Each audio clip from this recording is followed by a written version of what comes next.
Ya, meskipun pemerintah telah menghimbau agar liburan panjang di rumah saja, namun tampaknya pergerakan masyarakat untuk menghabiskan liburan ini sulit untuk dikendalikan. Ada potensi penyebaran COVID-19 pun yang sebetulnya cukup mengancam. Lalu seberapa besar ancaman ledakan kasus akibat momen libur panjang sampai dengan akhir pekan ini? Apa upaya yang dilakukan pemerintah untuk bisa meminimalisir potensi penyebaran? Mari kita akan bahas pada malam hari ini terkait dengan COVID-19 yang mengintai libur long weekend sampai dengan akhir pekan ini bersama dengan tiga narasumber. Saya akan sapa yang pertama adalah Pak Budi Setiadi, Dirjen Perhubungan Darat dari Kemenhub. Selamat malam Pak Budi. Selamat malam, Mas. Baik, ada Ibu Ira Puspadewi, Direktur Utama dari PT ASDP Indonesia Ferry. Ibu Ira, selamat malam Ibu. Selamat malam. Baik, dan ada Pak Pandu Riono, epidemiolog dari FKM UI. Pak Pandu, selamat malam Pak. Selamat malam, Mas. Baik, saya akan ke kabar baik Pak Pandu. Saya akan langsung ke Pak Budi terlebih dahulu sebelum nanti akan ke Ibu Ira dan juga Pak Pandu. Pak Budi, mungkin butuh penjelasan lebih rinci lagi Pak. Mengapa kemudian menghapus untuk aturan rapid test Pak, kecuali yang menuju ke Bali? Ya, saya kira saya sampaikan dulu ya. Sebetulnya kita bukan menghapus. Ketentuan itu masih berlaku untuk transportasi darat di bus. Namun demikian, untuk yang jarak-jarak pendek, katakan dari Karawang ke Bekasi, itu kan banyak masyarakat yang pulang pergi setiap hari. Ya. Itu memang tidak kita lakukan pengawasan. Tapi untuk yang jarak-jarak jauh, termasuk juga di penyeberangan, itu tetap harus menggunakan itu. Namun demikian yang sangat ketat, pengawasannya kita ada untuk yang di Bali. Nah, untuk yang lain, sebagaimana arahan Pak Menteri Perhubungan, kita hanya melakukan random check. Random check tidak seperti waktu Lebaran kemarin kan kita menggunakan dengan checkpoint. Kalau masyarakat tidak mempunyai rapid test, kita kembalikan. Nah, yang sekarang tidak kita lakukan pengecekan dengan checkpoint itu, tapi random check. Jadi artinya kemarin Pak Menteri Perhubungan sudah mengumpulkan semua para kadisub untuk melakukan pengawasan-pengawasan di beberapa tempat, terutama saat perjalanan masyarakat, baik untuk kendaraan pribadi, kendaraan bus, atau kemudian kendaraan pariwisata. Diminta Pak Menteri kita melakukan random check-nya ada di perjalanan, di lokasi wisata, dan juga di penyeberangan. Jadi artinya kita tidak menghapus, itu masih berlaku SE 9. Di surat edaran saya nomor 11 juga masih berlaku. Tetapi yang tidak kita berlakukan dan pengawasan tidak ketat adalah yang di jarak-jarak pendek. Yang perjalanan masyarakat itu tiap hari bolak-balik ke situ gitu, karena pekerjaan. Jadi saya mencoba menjelaskan apa yang tadi disampaikan oleh dari CNN. Oke. Demikian, Mas. Baik, Pak Budi, jadi ada random check baik di perjalanan, baik di lokasi wisata, dan tidak dihapus untuk yang perjalanan jarak jauh. Artinya masyarakat yang mungkin akan liburan mungkin ke Bandung, kah, ke Surabaya, ke Jawa Tengah, ini juga tetap wajib untuk rapid test atau bagaimana Pak? Ya, kalau rapid test itu di dalam surat edaran gugus tugas kan masih berlaku untuk perjalanan ya, untuk perjalanan. Nah, sama juga, saya juga punya surat edaran penjabaran dari surat edaran nomor 9, itu ada surat edaran nomor 11, itu juga masih kita berlakukan. Tetapi yang paling penting bagi kita adalah yang sebagaimana diarahkan Pak Menteri, karena memang kita tidak melakukan checkpoint untuk penyekatan, jadi kita harus melakukan random check untuk pengecekan terhadap protokol kesehatan bagi masyarakat yang melakukan perjalanan. Yang utama adalah pertama kita harus menerapkan 3M, menggunakan masker, menjaga jarak, dan mencuci tangan. Itu harus kita lakukan. Nah, ini juga harus kita pastikan kan dalam surat edaran saya nomor 11, itu juga mengatur bagaimana pihak operator harus mendukung terhadap pencegahan COVID-19. Pihak pelaksana, katakan dari kita, petugas-petugas kami yang ada di terminal, dan juga peran serta masyarakat untuk itu semuanya. Karena saya kira kita tahu semuanya, kita saat sekarang ini masih dalam masa pandemi COVID-19, sehingga kita harus bekerja sama untuk pencegahan itu semuanya. Jadi saya sampaikan bahwa semuanya butuh kerjasama untuk pencegahan. Nah, untuk itulah kita mungkin dalam rangka untuk mengaturan menyangkut masalah saat sekarang ini banyak masyarakat melaksanakan perjalanan.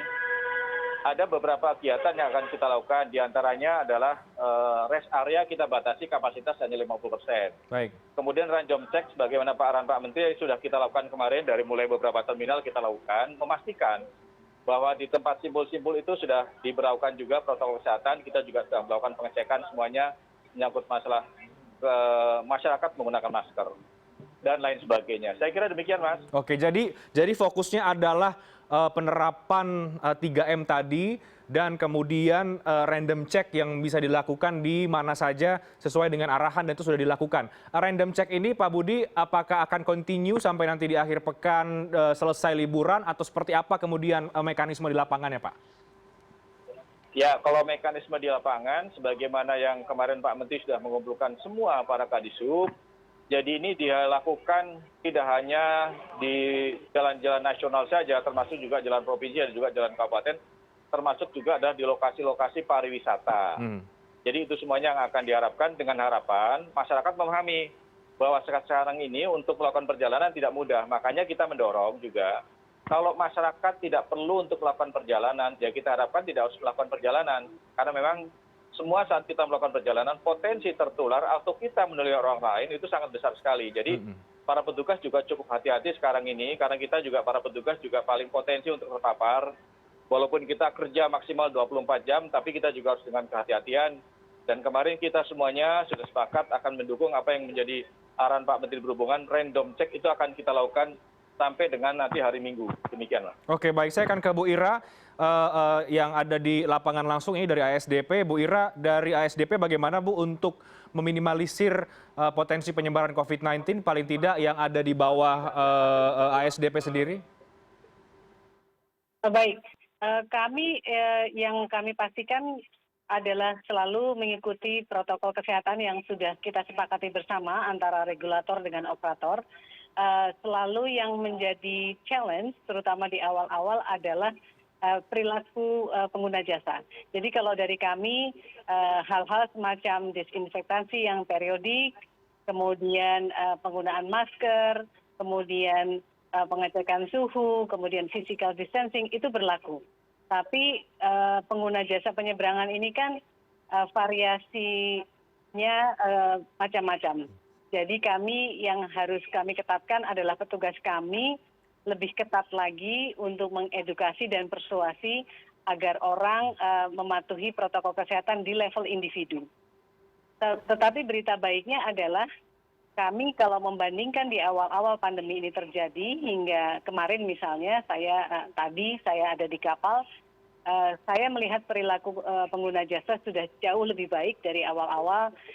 Misalnya kalaupun misalnya mereka membuka maskernya lupa pasang setelah makan atau minum misalnya. Jadi saya kira kami melihatnya kebijakan pemerintah ini adalah mencoba mencari titik optimum antara bagaimana protokol COVID dijalankan, kemudian ekonomi juga bisa berjalan.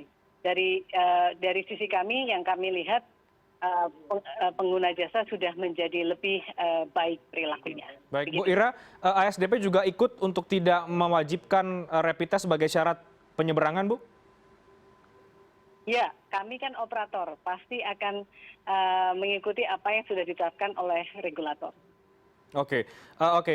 Jadi tetap pengawasan 3M dan memang sebagai regulator juga tidak mengikuti atau tidak melakukan rapid test. Artinya di ASDP sendiri apakah ada pengurangan kapasitas penumpang dibatasi misalnya satu kapal kah atau seberapa kali jalan ini hanya berapa orang yang diperbolehkan itu bagaimana Bu Ira? Iya, kami berlakukan secara umum 50% kapasitas saja yang berlaku. Dan satu hal mengenai rapid test yang mengecek itu adalah gugus tugas. Jadi kami akan melaksanakan apa yang sudah diputuskan oleh gugus tugas. Oke, pengurangan itu artinya diberlakukan di semua ini ya Bu, di semua penyeberangan ya? Iya, betul. Oke, dan sejauh ini pantauan Anda apakah ada peningkatan yang cukup tinggi di beberapa tempat pelabuhan atau penyeberangan di masa libur panjang ini? Apakah sudah mulai ada peningkatan? Sampai hari ini tadi pagi kami belum melihat peningkatan yang signifikan, tapi kami perkirakan secara umum akan ada peningkatan di Merak Bakahuni terutama sekitar 7% dari rata-rata harian di masa pandemi. Oke, Merak Bakauheni diprediksi peningkatan 7%. Saya jeda dulu ya. Pak Budi, Bu Ira dan juga Pak Pandu. Nanti saya akan ke Pak Pandu untuk Menurut Pak Pandu, apakah cukup pengawasan 3M dan juga random check yang dilakukan paling tidak oleh Kementerian Perhubungan dalam untuk bisa meminimalisir penyebaran COVID-19 di pergerakan masyarakat sepanjang libur panjang sampai akhir pekan nanti? Kita akan bahas usai jeda berikut ini, tetap bersama kami. Baik, saya akan langsung ke Pak Pandu Riono. Pak Pandu tadi sudah menyimak ya dari Pak Budi, Kemenhub, dan juga Bu Ira dari Direktur Utama PT ASDP Indonesia Ferry. Menurut Anda, Pak Pandu, ini kita bicara soal mengantisipasi, meminimalisir upaya-upaya untuk penyebaran COVID-19 sepanjang libur yang cukup panjang ini sampai akhir pekan. Cukupkah kemudian kalau dengan memaksimalkan pengawasan 3M, kemudian random check, atau ada hal-hal apa lagi yang sebaiknya dilakukan untuk bisa memaksimalkan mencegah penyebaran COVID-19, Pak? Ya, sebenarnya dengan melakukan protokol 3M sudah cukup memadai, ya kan? Jadi tidak perlu rapid test sebenarnya, karena rapid test itu kalau rapid test antibody kan pada umumnya terlambat kalau untuk mendeteksi orang dengan dengan positif dengan ada membawa corona. Dan menurut saya ya 3M cukup, dan yang penting juga dengan pembatasan 50% itu kan untuk menghindari kepadatan, karena orang bisa menjaga jarak dengan demikian. Jadi supaya dalam perjalanan itu kalau di tempat public transportation itu transportasi umum, ya sebaiknya tidak banyak bicara juga, karena walaupun suasananya kan biasanya di ruang tertutup seperti di bus atau tempat lainnya. Jadi menurut saya 3M sudah cukup memadai tanpa harus memaksakan adanya rapid test antibody. Oke, titik-titik mana saja Pak Pandu kalau kita bicara soal kerumunan atau pergerakan masyarakat yang ini perlu menjadi perhatian khusus baik pemerintah atau mungkin Kementerian Perhubungan atau pihak-pihak terkait agar bisa memaksimalkan tidak terjadi penyebaran COVID-19 gitu atau potensi penyebaran, Pak? Iya, biasanya kan kerumunan itu terjadi di daerah di terminal gitu kan. Terminal biasanya mereka juga nunggu atau mengantri untuk perjalanan berikutnya. Mereka biasanya berkerumun di kafe atau di kantin yang menurut saya juga perlu diawasi juga, bukan hanya di tempat transportasi publik. Jadi area yang masih menjadi kekuasaan dari teman-teman di Dinas Perhubungan ini atau Departemen Perhubungan ini penting, termasuk terminal.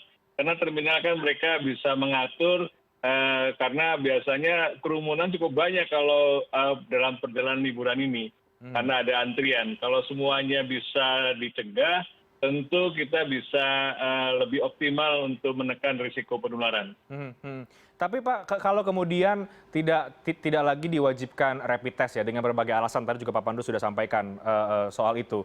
Tidakkah ini kemudian bisa ini Pak menimbulkan kekhawatiran supaya nanti bisa terjadi penyebaran atau agak-agak dilonggarkan aturannya? Bagaimana Pak Pandu melihat itu, Pak?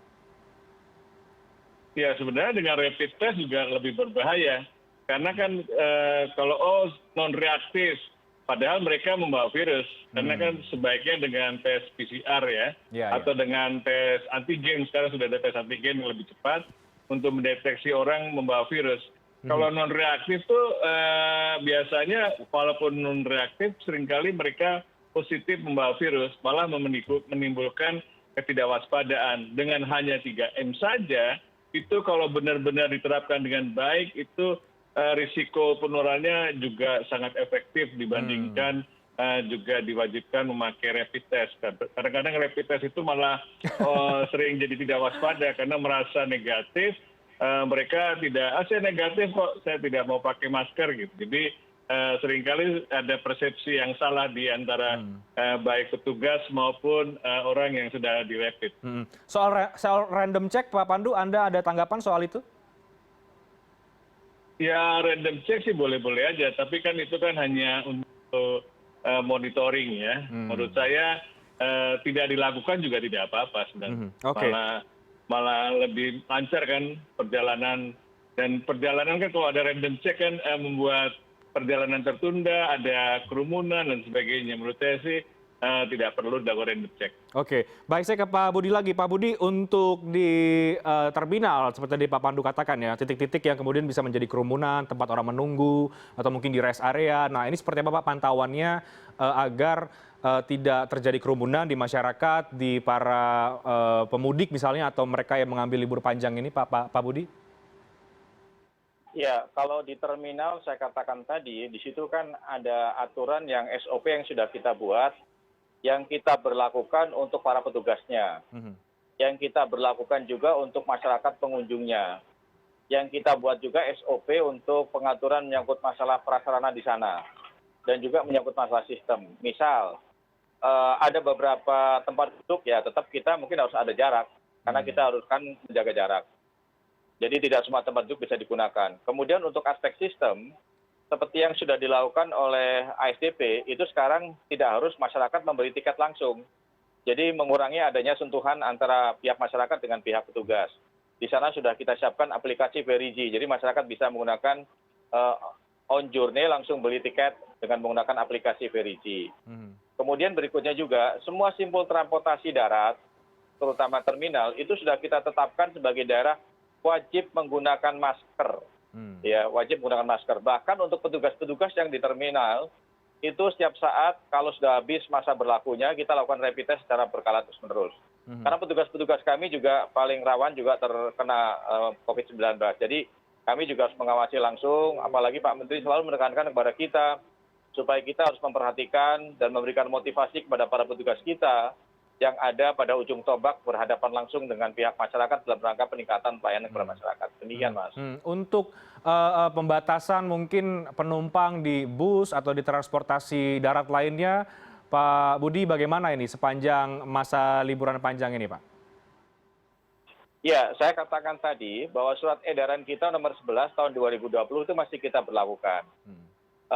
Jadi untuk kapasitas, sekarang ini kan baru 50% yang sudah kita terapkan. Jadi artinya memang harus ada tempat duduk yang kosong, baik yang saya katakan tadi di rest area, di bus, maupun juga di tempat-tempat duduk yang ada di terminal. Dan ini kita harapkan kerjasama semua pihak. Artinya masyarakat juga harus disiplin terhadap aturan yang kita buat. Karena saya kira semua kita juga tahu semuanya kok. Sekarang ini dalam rangka pencegahan COVID, jadi semuanya harus waspada, semuanya semua harus menjaga juga.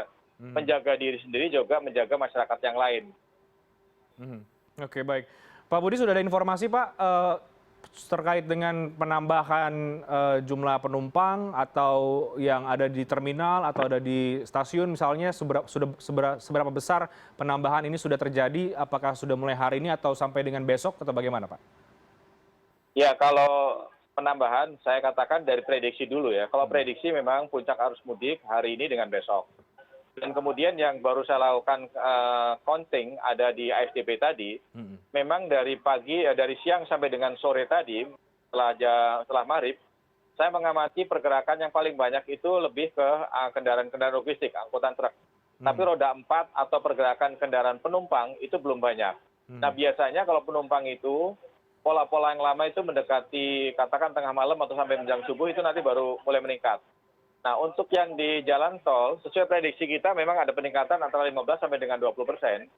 Namun ini saya masih dalam perjalanan untuk melihat bagaimana kecenderungan pola perjalanan masyarakat untuk saat ini, apakah prediksi kita sudah bisa dilakukan penghitungan, karena biasanya kita kan untuk yang jalan tol itu ada 3 shift. Biasanya kita mungkin akan melakukan traffic counting, di akhir itu baru kita akan lihat, biasanya jam 6 pagi. Tapi saya kira dari hasil yang saya dapatkan laporan di lapangan para petugas kita, untuk peningkatan sudah kelihatan, tapi memang belum begitu banyak sekali. Baik. Demikian. Peningkatan sudah kelihatan. Saya ke Bu Ira. Bu Ira, tadi Pak Budi juga katakan ini khusus di Bali ya, menyeberang ke Bali tetap menggunakan rapid test sebagai syarat. Apakah artinya di pelabuhan atau di titik penyeberangan menuju ke Bali ini juga sudah mulai dipantau lebih khusus lagi jumlah kenaikan penumpang atau protokol kesehatan khusus yang diberlakukan di sana? Bagaimana, Bu? Yang kami pastikan setiap menjelang libur panjang seperti ini, kami punya tim posko yang bekerja sama dan koordinasi dengan regulator, termasuk Kemenhub tentu saja, dan gugus tugas. Jadi kalau monitoringnya sama, cuma diperketat. Nah, satu hal yang mungkin berbeda dan akan sangat membantu adalah kami sejak bulan Mei kemarin, di Merak, Bakauheni maupun Ketapang, Gilimanuk, ini adalah 60% trafficnya ASDP. ASDP itu ada di 35 pelabuhan.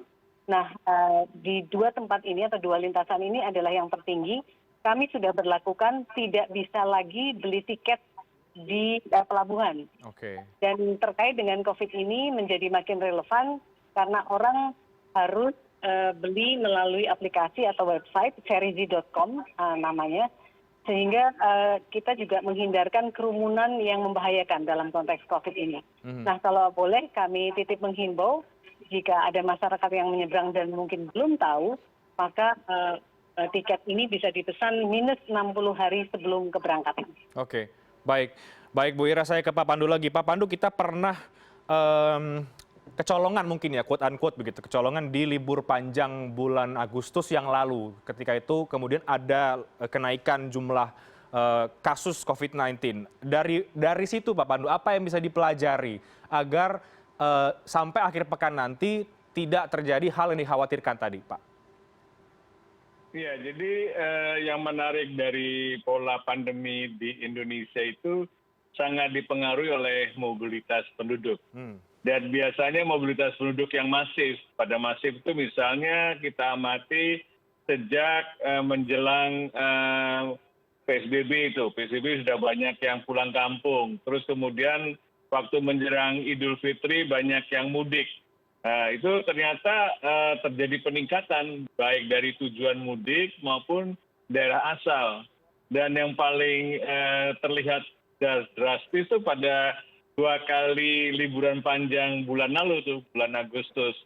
Itu terjadi peningkatannya bukan hanya di daerah Jakarta atau daerah Jawa Barat, tapi hampir di 9 provinsi yang termasuk Bali yang terlihat terjadi peningkatan 100% kasus, dan bahkan sampai sekarang kita masih melihat penularannya tinggi, sampai kematiannya juga termasuk tinggi. Ini menurut saya memang pola pandemi di Indonesia itu sangat sensitif dengan mobilitas penduduk. Jadi dengan demikian kan kalau liburan panjang mulai besok gitu ya sampai 5 hari mendatang, kita harus betul-betul mencegah sebenarnya. Sebenarnya kalau saya sebaiknya tidak ada cuti panjang lagi lah. Cuti panjang itu malah membuat masyarakat bepergian, dan bepergian itu seringkali masyarakat abai kalau dalam liburan itu, abai untuk melakukan protokol atau perilaku 3M.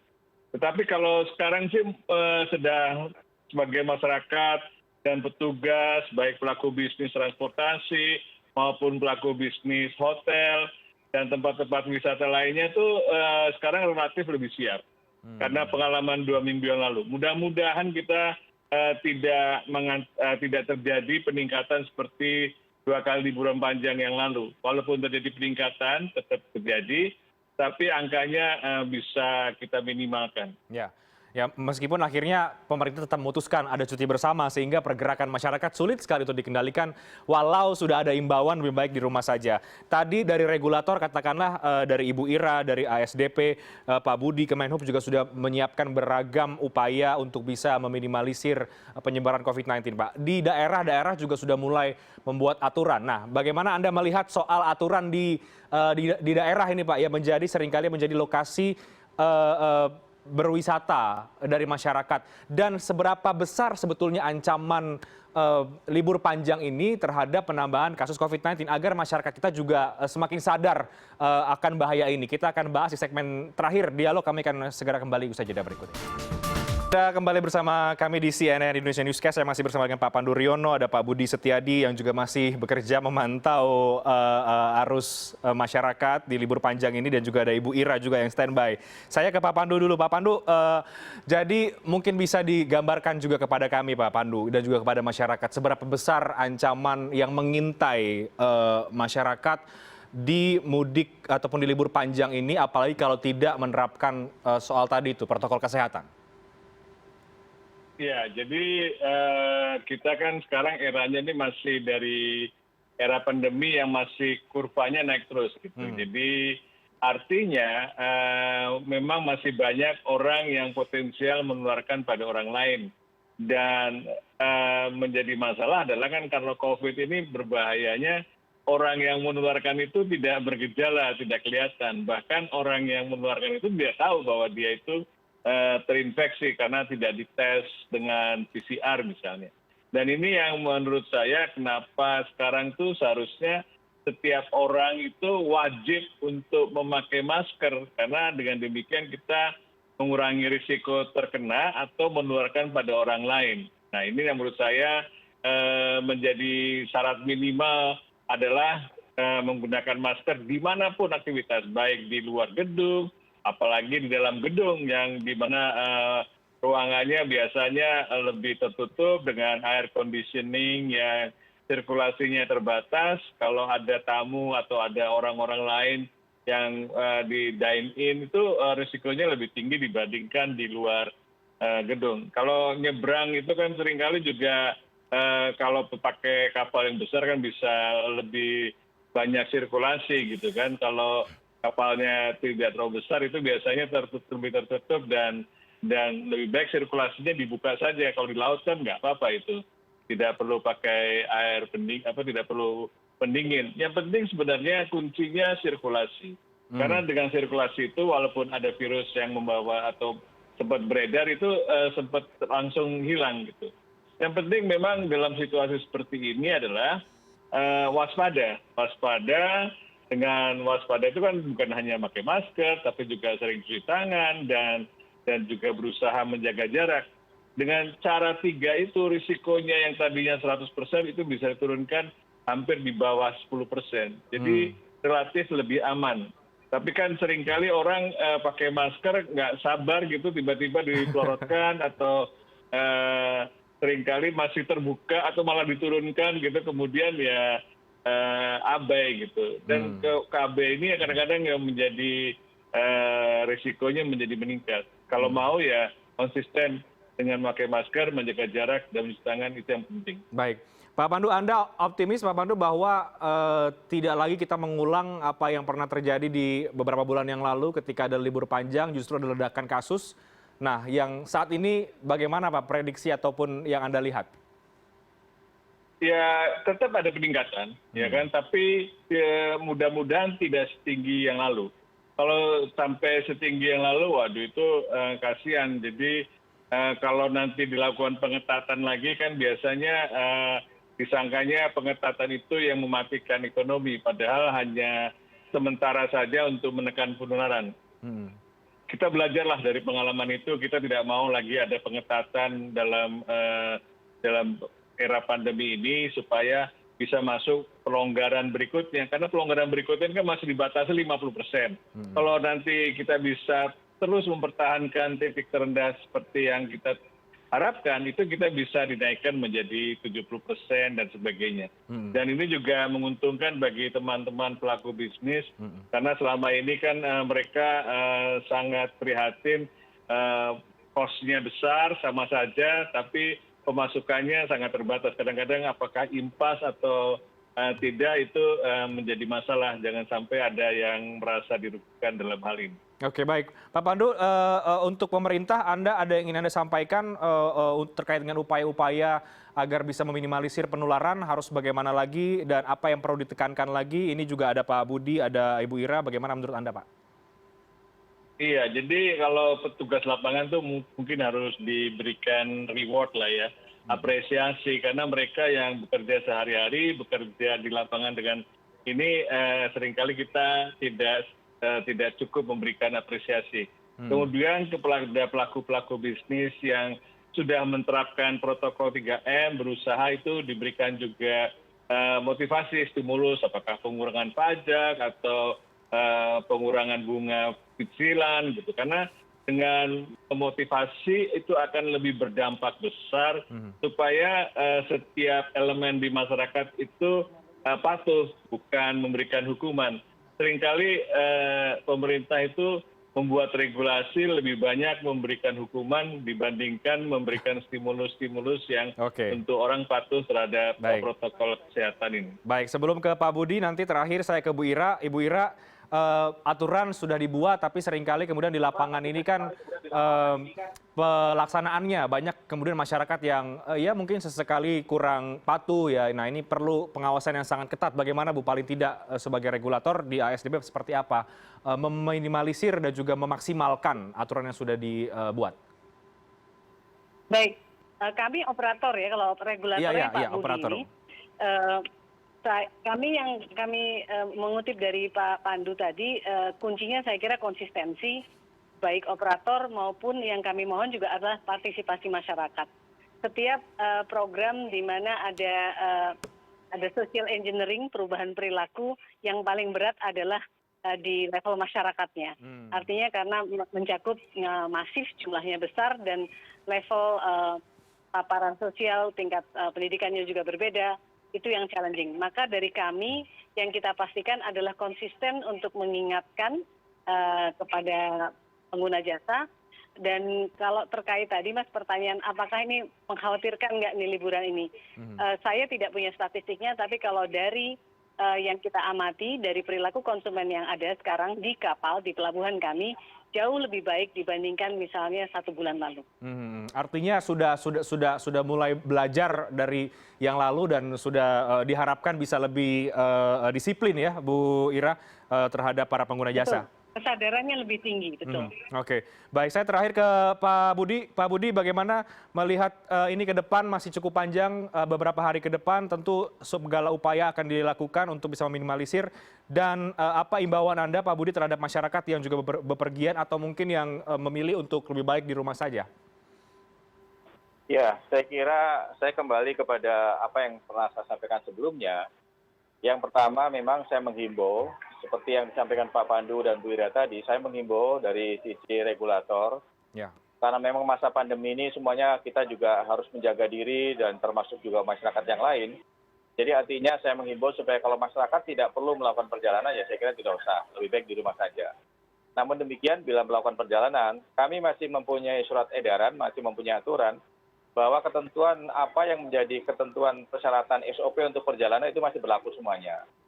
Jadi kalaupun mungkin menyangkut masalah harus rapid test, kemudian perjalanan juga mungkin harus menerapkan 3M, itu harus kita lakukan. Dan saya meyakinkan apa yang menjadi arahan Pak Menteri Perhubungan dengan 3M dengan melakukan pengecekan secara random check itu adalah untuk meyakinkan bahwa apa yang ada dalam surat edaran kita dijalankan semuanya oleh masyarakat. Nah memang ada kekhususan, kalau perjalanan itu memang selalu dilakukan masyarakat untuk jarak pendek, yang saya katakan dari Bekasi Kerawang seperti tahun lalu juga demikian, dan masyarakat banyak kerja, saya kira kita saat sekarang ini tidak ada melakukan pengecekan secara membuat semacam posko-posko untuk itu, tidak ada. Makanya random check itu yang harus kita lakukan untuk memastikan bahwa masyarakat sesuai dengan protokol kesehatan. Rapid test juga dilakukan, kalau perjalanan memang cukup jauh juga harus dilakukan semuanya, dan kemudian 3M juga harus dilakukan, tidak ikan semuanya. Dan random check itu kuncinya, dan Pak Menteri kemarin sudah menyampaikan semua kepada para kadisub seluruh Indonesia. Demikian. Oke, baik Pak Budi, terakhir ini tampaknya sedang juga memantau bagaimana pergerakan masyarakat, lalu lintas dan sebagainya di lapangan. Apa informasi terbaru Pak Budi mungkin bisa dibagikan kepada kami saat ini? Ya, kalau saat ini saya lihat perjalanan yang cukup banyak untuk penyeberangan dari Jawa ke Bakauni, itu ada untuk logistik. Ya, saya kira wajar logistik karena memang mungkin mau libur beberapa hari, jadi mereka mengejar waktu, kejar target untuk bisa bongkar besok atau lusa di tujuan masing-masing dari mulai Palembang, Jambi, Padang, dan juga Medan. Nah, kemudian untuk yang perjalanan menggunakan kendaraan-kendaraan pribadi, kalau penyeberangan ke Merak tadi belum nampak kenaikan secara signifikan. Namun saya prediksi mulai nanti malam dan juga menjelang pagi sampai dengan besok itu ada peningkatannya. Kemudian untuk yang di jalan tol, sesuai dengan hasil laporan yang disampaikan tadi juga oleh beberapa anggota kami yang ada di jalan tol, kalau untuk kepadatan sudah kelihatan, namun demikian juga belum terlampau banyak. Yang saya juga memprediksi bahwa nanti malam sampai dengan besok itulah puncak perjalanan masyarakat yang akan melakukan perjalanan. Nah untuk itu semuanya saya menghimbau kepada masyarakat, kalau juga terpaksa melakukan perjalanan, mohon tetap terapkan 3M, rest area juga harus hati-hati, jaga jarak, jangan buka masker, kalaupun mungkin makan harus buka masker, barangkali mungkin lebih baik dalam ikatan keluarga. Jangan mungkin bergabung dengan masyarakat yang lain, memang harus kita jaga jarak, itulah kuncinya. Demikian Mas. Baik, mudah-mudahan masyarakat bisa disiplin untuk bisa menerapkan protokol kesehatan dan tidak terjadi apa yang kita khawatirkan. Selamat bertugas Pak Budi, Ibu Ira, terima kasih banyak sudah bergabung bersama dengan kami. Pak Pandu juga terima kasih banyak sudah bergabung bersama kami pada malam hari ini. Terima kasih banyak. Terima kasih.